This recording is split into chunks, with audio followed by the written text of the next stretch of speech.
This is not your grandmother's Toyota. If you love classic cars, then Donald loves you. Fast, Furious, and Toyota are not necessarily words that would have gone together in the 1960s or 70s. But by the time this 1994 Toyota Supra twin turbo came along, things were rather different.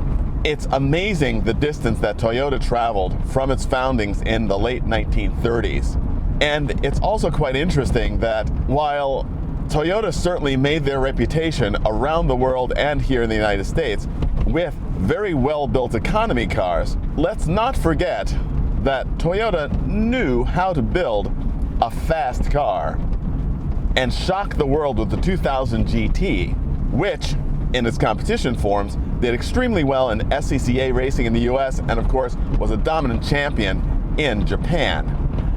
However, that's not the route that Toyota chose to take with their product line until they started getting serious about building a sports car again with the Supra. And the Supra was an outgrowth of their sporty car, the Celica, which is sort of the Japanese Mustang, as it were. And a lot of people really didn't take them very seriously, but by the time this car came along, you had no choice.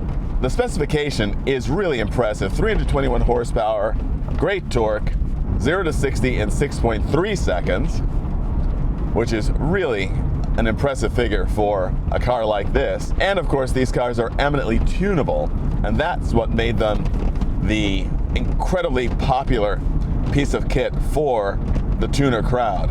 Even in this totally stock spec, this is a car that really wants to go. Now, the interesting thing about this, of course, is the fact that this is a performance car, but it has all of the features that you'd expect to find on a fairly expensive mid-sized sports car of the period. It's got power seats and air conditioning and all the things you'd want there. This model is also a Targa, and I have to say that at this point in its life, it's exhibiting a most un-Toyota-like trait of being a bit rattly around the top at speed. Nonetheless, it still feels very much of a single piece. This example only has 11,000 miles on it from new, so in terms of performance, it's just like a barely broken in new car.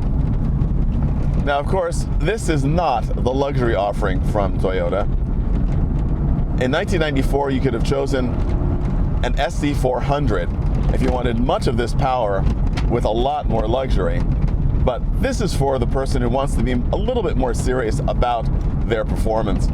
The SC400 was never known as being a great performance monster. This car's got a great shifter.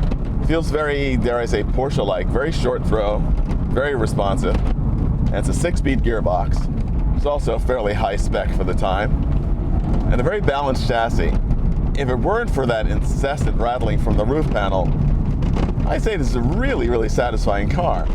It has a lightness, and maybe that's a bit of its undoing as well, because that lightness makes it feel somewhat less solid, but boy can it go. The advantage, of course, of the twin turbos and the way they're arranged is the fact that you get instant response. There's no lag here at all. And one into the next, the power just rolls on. Steering is nicely weighted.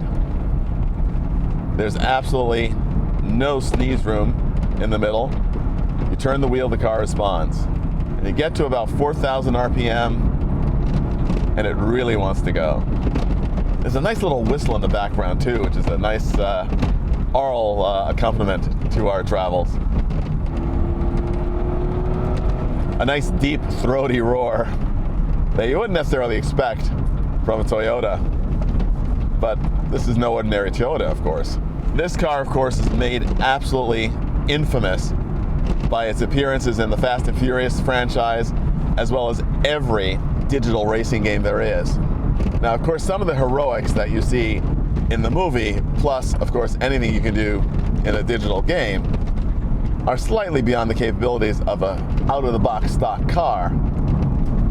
And it'll also be very interesting to see how those modified examples stand up in terms of the future as collectibles. Some modified examples have come onto the market, and as is typically the case with modified cars, the money the owners spent on the modifications have not been returned when the cars have sold. Of course, for those owners, they didn't do the modifications to get a return on their investment. Well, financial investment at least. They did it to get a return on their fun.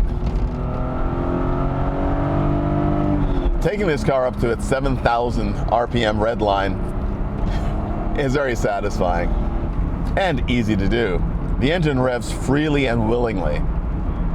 And it's interesting that it's not very intrusive here in the cabin. It's probably one of the reasons why so many people have fitted aftermarket exhaust systems, because they want to hear a little bit more about what's going on under that hood.